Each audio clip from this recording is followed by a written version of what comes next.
Hello again, everybody. Back today to talk about a book. You all know what it is, because that's why you clicked on this video. The book is Warhammer 40,000, The Lion, Son of the Forest. I got the book right here. I read it. This is not going to be a long review. If you've followed my channel, not a lot of people do, but that's fine. For those of you that do, if you follow my channel, you know why. When I say it's not going to be a long video, it's not going to be a long review, you know why. It's because I fucking loved it, and I don't have a lot of bad shit to say about it. And how much good things can you say besides that it's fantastic? Because it is. It's fantastic. For anyone out there who's thinking about reading this, even just a little bit, 40K fan, if you're a 40K fan, read it. If you're a Dark Angels fan, read it. If you're a fan of the Primarchs, like, read it. It's great. But you probably want a little bit more detail than that. So, it's going to be minor spoilers in here. You've been warned. If you don't want minor, I'm not going to reveal anything big, but there are minor spoilers in here. So, without further ado, book starts off. This does take place before Arcs of Omen, Book 5, The Lion. Because in that one, people were kind of surprised they got their hands on that book, and it starts out with the Lion's just back. This shows how he comes back.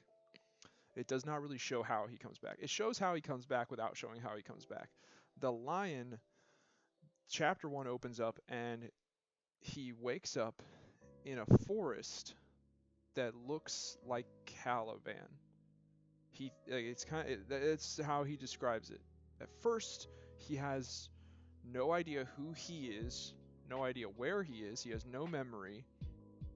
And he's just kind of like in this forest, but he's like, it looks familiar to me. And then later on, he realizes like it's Caliban.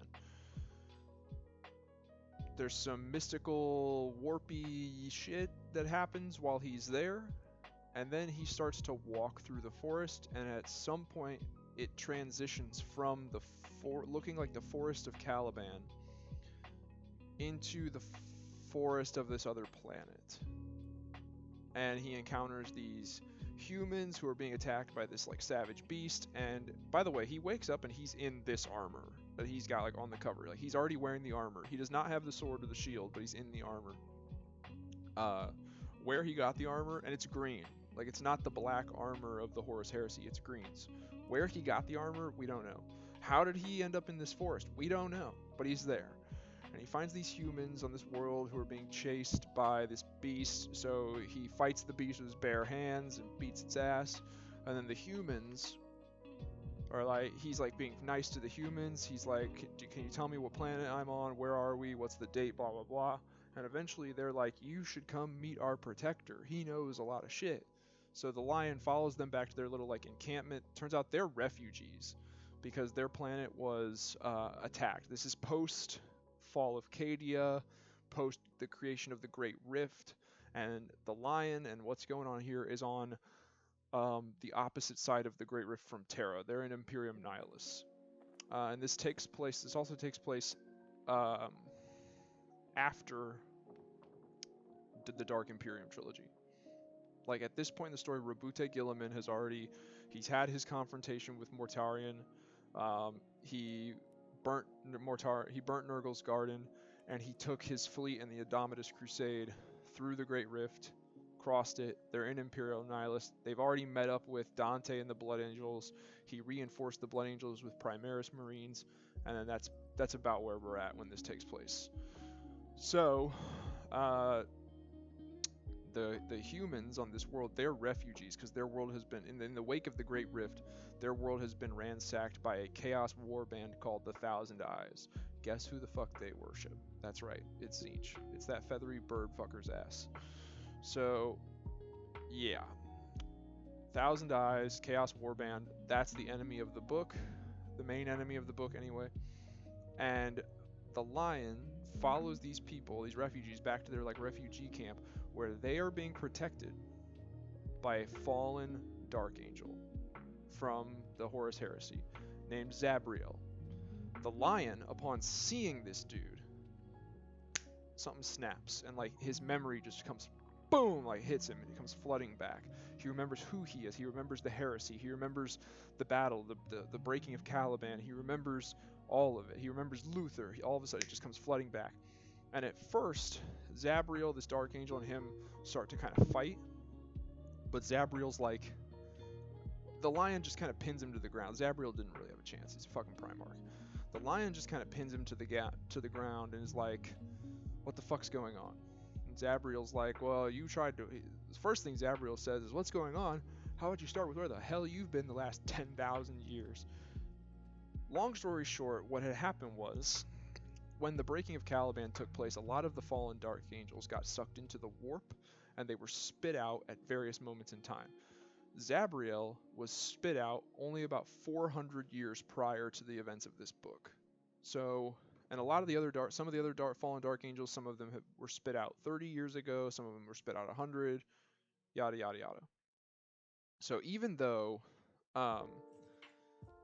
Zabriel, by like galactic standards, is over 10,000 years old, to him it only feels like he only feels like he's been alive from like his birth, becoming a space marine, Great Crusade, Horus Heresy, breaking of Caliban, and then it skips right to 400 years before this. So whatever he lived before the breaking of Caliban, plus 400 years. That's how long Zabriel feels like he's been alive, even though in terms of galactic scale, he's been alive for 10,000 years. So is the lion, over 10,000 years. So him and the lion start chit-chatting, and it gets explained to the lion that like the whole thing on Caliban and the Horus Heresy was a huge misunderstanding. A lot of the fallen Dark Angels who were on Caliban, they are not evil and they were not traitors. They were not privy to what Luther was up to. They didn't know. They didn't know what was going on. All they knew was that all of a sudden, the Primarch Lionel Johnson, their Gene Father, returned to Caliban, started firing on the planet, and then came down to try and kill them. So both sides thought that the entirety of the other side was a traitor, when really that was not the case. No one on Lionel Johnson's side was a traitor, and only a select few of the people on Luther's side down on the planet were actual traitors. The rest of them just didn't know what was going on. It was a huge misunderstanding, and when the lion came and his forces came down to fuck them up, they just fought back to save their own skins. This all gets kind of sorted out and explained, and this really humbles the lion. That's one of the good things about this book is they are Games Workshop Black Library. They're now 2 for 2 in terms of writing these returned Primarchs well. I thought they wrote Rabute Gilliman really well in the Dark Imperium trilogy and whatnot, and I'm happy to report that Lionel Johnson is written very well in this book. And not just that, like, the guy who wrote this, Mike Brooks, it's not like he just looked at other examples of how the lion was written in like Horus Heresy books. I'm sure he looked at that too, but he also takes into account how events unfolding now would change his character and how he would develop from here forward. He's not just copying what came before, he's taking what came before and he's adding to it and modifying it based on what's going on in the current story, which is perfect. This humbles the lion. It makes him think that, like, you know, maybe I was a little too, like, maybe I dealt in absolutes a little too much back in the day, and then also maybe I was a little too secretive, and maybe my biggest problem was, and the biggest problem with my Legion was communication. Maybe we were not the best at communicating with each other and blah blah blah. So that's one way that he develops as a character. It's also worth noting that he is older. Now, he is a Primarch, so he ages infinitely slower than a standard human being. Though all those thousands upon thousands of years that Rabute Gilliman was in stasis on Macragge, he was in stasis, which meant that his physical bodily processes, were frozen. Like frozen. The lion was basically just in a medically induced coma, it seems. He was not in stasis, so his body still aged. That being said, he is still a Primarch. If I had to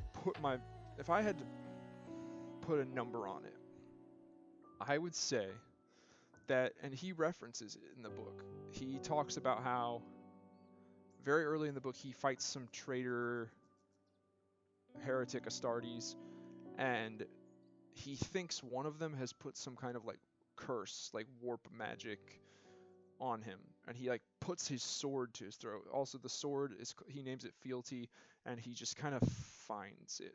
We'll get into it. He puts the sword to this heretic Astartes' throat, and he's like, remove whatever fucking warp curse bullshit you've put on me. And the heretic Astartes looks up and goes, you already killed our psyker. What you're feeling is not the effects of any kind of warp magic. You just got old. So he is older, and he claims that he can feel a difference because of his age. However, to everyone else, the difference is pretty much imperceptible. There's only one time in this book where any of the other Dark Angels that he gathers, because that's immediately what he starts doing. As soon as, like, Zabriel, the one he found, fills him in on what's going on, and he immediately gets to work retaking back the planet that he's on from this, because it got ransacked, taken over by the 10,000 Eyes Chaos Warband. He goes back to taking it over, and he starts forming a coalition of planets. But he's unlike Rabute Illiman, who immediately stepped up to the plate and was like, I guess I gotta be in charge. Lionel Johnson, like, he ends up on one planet where once they verify who he is, like, truly, like, he's Lionel Johnson, they offer him complete supreme control of the planet, and he says no. Like, your planetary governor is your planetary governor. He's like, I'm here just to keep you all safe. I'm here to make sure y'all are safe and heretics, mutants, and aliens die. That's what I'm here to do. So he's like, I'll take complete command of your military forces, but I don't want to govern and rule as like a leader or a king or a lord or anything like that. So they grant him that, and he becomes like supreme military commander. He starts forming a coalition of planets that are under his protection, his military protection. And he even tells them, he's like, I understand that due to the Great Rift and whatnot, communication across the vast reaches of space is kind of muddled and fucked up. He goes, but put it out there. Put the announcement out there via technology and via warp magic. Put it out there for any and all to hear. The Lion is back. Come get some.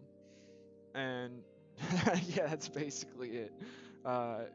So with his age, if I had to put a number on it, he's like 50. He's like if a normal human was in like 50 years old, but a very healthy, fit 50. We're talking like I don't know how many people who would know what I'm talking about, but like that 50-year-old military veteran who he could have retired a long time ago with his full pension, but he decided not to because he's just ate up on this shit. He loves the military, and he still goes running every morning, and he still goes to the gym and works out, lift weights, and he keeps himself in great shape, but he still keeps himself fit. Like, hell, he's 50, but he's super healthy 50. Super healthy, physically fit 50. That's Lionel Johnson. The only time in this book where his age and the repercussions of his age are clear to anyone other than him is at a point where he fights 5 Terminators. He single-handedly fights against 5 Terminator heretic Astartes from the 10,000 Eyes, and he kills them all. He kills them all by himself, but they do damage. One of them inflicts a blow on him that shatters his armor, damages his armor severely, and breaks several of his ribs. So, as a Primarch, he heals from that quickly, like in a day. And then he has people who can repair the armor. But it's the fact that despite the fact that he was able to kill them all, 5 heretic Astarte Terminators, single-handedly, that's impressive. But according to him and according to Zabriel, who witnessed it, if this was 10,000 years ago, like during the Great Crusade or the Horus Heresy, Lionel Johnson, he would have killed all 5 of them, and without taking the blow to his armor and to the ribs. So that's the only time it's really noticeable. But it's a small thing. Like he still successfully kills 5 Chaos Terminators single-handedly, just by himself. Holy shit. Excuse me. One of the last things, we're kind of getting towards the end here, want to touch on is his new ability, which is going to be reflected in the tabletop game called Forest Walk. When he has the ability now, and I kind of think this is how he came back in the first place. Well, no, never mind. I'll get to it. But so when he can go into like a meditative state and concentrate on the thoughts of the forest of Caliban, and he will enter into a version of Caliban that exists solely in the warp. Kind of like how Nurgle has his garden in the warp, there is a version of Caliban now that exists in the warp, and it looks like Caliban. That's Lionel Johnson's home planet that he grew up on, for those of you that don't know. So he can go into this like meditative trance state where he's focusing on, he's thinking about the forests of Caliban, and he'll go into the warp, into this section of the warp that's Caliban, that exists only in the warp, and from there, he can come out anywhere. Like at one point, he walks into it, comes out on a completely different fucking planet. It's nuts. So at first I kind of thought that's how he got out of the rock where he was asleep in the basement. I thought like while he was in that like medically induced coma or whatever, his body developed this ability, and he did it subconsciously while he was sleeping. He entered into the warp Caliban, and then woke up and then came out on that planet and met the refugees and met Zabriel and whatever. But that doesn't explain how he got this new armor. So yeah, someone put him there. Someone did this to him to some degree. Also with the sword and the Emperor's shield, the sword he finds first when he's in need of a weapon. He's fighting Heretic Astartes and he's in need of a weapon. He kind of he partially halfway goes into warp Caliban. He's in an armory. He's in a Space Marine armory anyway, and he's looking around for weapons. At first, he just finds some frag grenades, and then he kind of reaches for something, and he goes into warp Caliban, and his hand clasps. It says his hand clasps around the hilt of a sword, and he kind of pulls it out of the half warp. I don't know. Warp Caliban, half warp Caliban. I don't know. So that's his new sword. It's a power sword, and he names it Fealty. The Emperor's shield. Not that I ever remember seeing anywhere where the Emperor had a shield or wielded a shield. He gets that at the end of the book, also pulling it from Warp Caliban. So, yeah. That's basically it. The lion is back. He sends, among, forming this coalition of planets that are under his defense. And every planet that comes into the coalition, the one kind of condition, and I don't really think it's even really a condition. I think it's just they relinquish their military control to be under the supreme command of the Lion. So he's just in charge of the military forces of this coalition of planets. He's not a ruler. And while he's doing that, he sends Zabriel out. And he's like, I want you to track down, try to find as many of your fallen brothers as you can. And I want you to give them this message. And he gives them a pre-recorded message. And the message basically says, I don't know it verbatim, but the gist of it is, hey, look, I'm back. I'm here to beat Chaos ass. If you guys want to get some, come get it. We can fuck this galaxy up together. If you want to be left alone, that's fine. I understand that there was a big misunderstanding back in the day. I understand that not all of you were at fault. I might have rushed to conclusions. If you can forgive me and look past it and we can kind of reconcile with each other, come meet up with me, and we will do what we can for this galaxy. If you want to be left alone, I'll leave you alone. And if you are a traitor and a heretic, watch out, because I'm coming for that ass. That's basically the gist of his message. And he ends up getting about 20 of them. He finds about 20 of the fallen Dark Angels who they were never traitors. Like, they were just, their back was pushed up against a wall and they had to make some choices. But they were never truly traitors. They never fell to chaos. Yeah, and he finds about 20 of them who accept his offer, and they come back to serve him. And I'm not going to spoil the conflict with the 10,000 eyes and how that resolves, but I do have to talk about the ending of the book, the very ending, because it's nuts. So for those of you who don't want to know, turn the video off now. 3, 2, 1. So at the very end of the book, the epilogue, they're in space, and the Lion and his people, they get word that an Imperium loyal Astartes ship is coming towards them. So they prepare to allow them on board. It's from the Blood Angels. They prepare to allow them on board, because he's like, I want to meet them, you know. It turns out it's the Blood Angels. The Lion always liked Sanguinius. It's his legion, his chapter. He wants to know them. It's not just the Blood Angels. Dante, chapter master, Lord Commander Dante of the Blood Angels, is part of this retinue. And when Dante steps down from his landing craft, and the Lion sees that he wears a golden mask made to look like Sanguinius' face, the Lion kind of gets mad for a second, and he's just like, who are you to where you are allowed to wear my brother's face? And Dante removes the mask, and he explains who he is. And he also says, he's like, I guess that'll do for verifying that you are who you are, because not only are you, he says something along the lines of, like, not only are you similar in stature and presence to the other Primarch I've met, you recognize Sanguinius' face immediately. So I guess you really are who you say you are. The only thing that the Lion hears is a lot's going through his head. One, he's getting confirmation that the Imperium is not completely like gone to shit. Like, some of it still exists and can be fought for. 2, it's not completely disorganized. Like, there is some structure to it.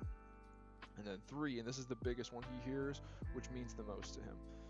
Before I say what it is, there are a few parts of this book where,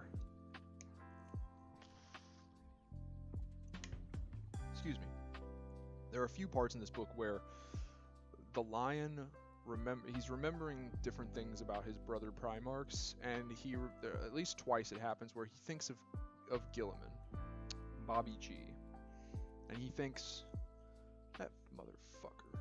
Like, he's not too fond of Guilliman. He makes it very clear. But he catches on to one thing in particular that Dante says to him, and that's, you are similar in like stature and presence to the only other Primarch I've ever met. And he hears that and he goes, another Primarch, like another one of my brothers is alive? And Dante tells him, yes, Lord Rabute Guilliman of Ultramar was revived and healed from his wounds in stasis about 12, 13 Terran years ago. He took control of the Imperium. He launched the Indomitus Crusade to take back the Imperium from the forces of chaos. He crossed the Great Rift into Imperium Nihilus. He came and visited us, helped us, reinforced us with Primaris Marines, and he's out there somewhere kicking ass. And all the Lion thinks is, this is how the book ends. It ends with these words. He thinks to himself, Robute, I am not alone. So they are doing everything ever since they brought Rabute Guilliman back. Ever since they did what was it called, Gathering Storm, like 6 years ago when they brought Guilliman back. Ever since then, they've just been making correct decision after correct decision. They played it up so well, where it was like up until this ending point in the book, every time he thought of Guilliman, he kind of thought of him with a bad taste in his mouth. But when the chips were down and he found out that one of his loyalist brothers was still alive, out there kicking ass, taking names, who he could link up with and help out and receive help in return, all he thought was, you know what, I don't really give a he didn't really think about like whether or not he liked or didn't like the guy. He just thought, I'm not alone. Boom, that's positive. I love that. Because I'm going to be honest, and I'm sure it'll still happen to some degree, but I'm going to be honest. I do not want to see him and Guilliman be at, I keep saying Guilliman. I do not want to see him and Guilliman be at odds with each other. I really don't. I don't want to see them fight. I don't want to see them yell and scream at each other. I really kind of want them to work together, or at least just kind of like agree to respect each other doing their own thing. Like if they're not going to work directly together, I at least hope it's going to be like, you know, Gilliman's going to respect this coalition of planets that the Lion's forming. And he's going to be like, yeah, dude, yeah, bro, do your thing, dude. Make that coalition. And if you ever need any help, you give me a call. I'll come by. I'll swing by. And I hope Lion's like, same thing, man. You're going to restructure the Imperium. You do that. I wish you the best of luck. If you ever need anything, you give me a call. I'd be cool with that too. I'd also be cool with them straight up just like uniting, like forearm grab, like brother, and they're like, let's fuck this shit up, like death to chaos. Like I would love to see both of them just like tag team kicking the fuck out of Angron. That'd be sick. Or like Angron. Did I say Abaddon? I said Angron. I meant Abaddon, Angron. All their like demon Primarch brothers. I would love to see them just like team up and just like all right, Guilliman, you hit him high, I'll hit him low. Like let's go. I think that'd be cool. I feel for Rabute Guilliman, man. That man has it rough and he needs a hug big time. So I hope Lion comes in and B's like the good supportive big brother. I hope they put aside their differences and they more or less work together. I think that'd be cool. But I have a feeling Games Workshop is going to see and feel that having them be at odds with each other and not really see eye to eye will make a more compelling like drama and story. We'll see what happens. I don't know. But I would like them to work together and get along more or less. So yeah, that's basically it. It was fantastic. In terms of like the battles that they fight in this book and the enemies that they fight in this book, it's not too groundbreaking and it's not like game changing for the overall story of Warhammer, but it's more just the Lion being back. The Lion's back. He's recruiting fallen Dark Angels, redeeming them, and then he finds out about Guilliman at the end, and yeah. And then it goes from here straight into Arcs of Omen. So yeah, that's my take. I liked it. I give it an A+. It was fantastic. I recommend it to anyone who likes Warhammer 40K, Warhammer 40K novels, all of that. It does require you to be a little bit familiar with Warhammer 40K lore and the current events that are going on. But other than that, if you meet those two pieces of criteria, you're going to have a great time reading this book. It is on Audible if you prefer to listen to it on audiobook. So yeah, that's my take on it. If you like this video, let me know what you guys think. Leave some comments down below, get a discussion started. If you like this video, please hit that like button. It really helps out my channel. If you want to help out my channel even further, check out some of my other videos and maybe subscribe. Other than that, I'll talk to you guys later.